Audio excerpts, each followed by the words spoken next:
ইহুদিদের ধর্মের মধ্যে শুক্রবারের পরিবর্তে তারা বেশি বড়দিন হিসাবে মানিয়ে থাকে শনিবারকে তারা বড়দিন হিসাবে সপ্তাহের বড়দিন মানিয়ে চলে।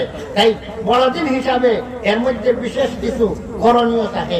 শুক্রবারের মধ্যে আমরা এভাবে বিশেষ কিছু করণীয় থাকে, কিছু সুন্নত আলাদা পৃথক শুক্রবারের জন্য, কিছু সুন্নত আগামল আলাদা আছে। সেই হিসাবে শনিবারেরও বিশেষ গুরুত্ব যখন আছে ইহুদি ধর্মের মধ্যে, তাদের হিসাবেও কিছু করণীয় আছে। উনি মনে করলেন যে আমি শুক্রবার তো ইসলামের নির্দেশ হিসাবে, ইসলামের বড়দিন হিসাবে শুক্রবারকে মান্য করব, শুক্রবারের তাজিম আজমত করব, এর সাথে সাথে শনিবারও কিছু তাজিম আমি আদায় করব, যাতে সব বেশি। 2 নম্বর কাজ করলেন উনি, ইহুদি ধর্মের মধ্যে উটের গোশত খাওয়া ছিল হারাম। ইহুদি ধর্মের মধ্যে উটের গোশত খাওয়া হারাম ছিল। ইহুদি ধর্মে থাকা অবস্থায় উটের গোশত খাইতেন না, যেহেতু হারাম থেকে বাঁচিয়ে থাকা তার দায়িত্ব, সেই হিসাবে উটের গোশত খাইছেন না, উটের গোশত খান না। কিন্তু মুসলমান হওয়ার পরে এখন তো উটের গোশত খাওয়ার ক্ষেত্রে এখন বিধান হইল উটের গোশত খাওয়া হালাল।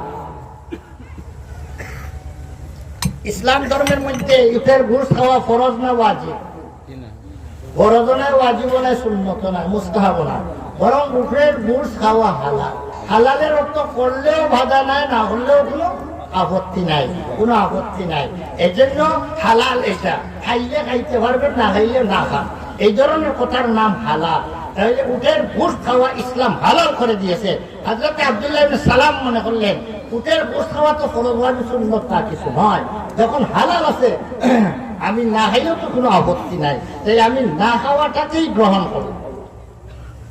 ইহুদি ধর্মে থাকা অবস্থায় যেহেতু উটের গোশত খাই নাই, না খাওয়ার উপরে এখন আমি অটল থেকে গেলাম, আবার মনে মনে আকীদা বিশ্বাস রাখলাম এটা ইহুদি ধর্মের মধ্যে থাকা অবস্থায় আকীদা ছিল উটের গোশত খাওয়া হারাম হিসাবে খাই নাই, এখন খাই নাই কিন্তু উটের গোশত হালাল আছে এটা বিশ্বাস করলাম, কিন্তু খাওয়াটা না খাওয়াটারে গ্রহণ করলাম।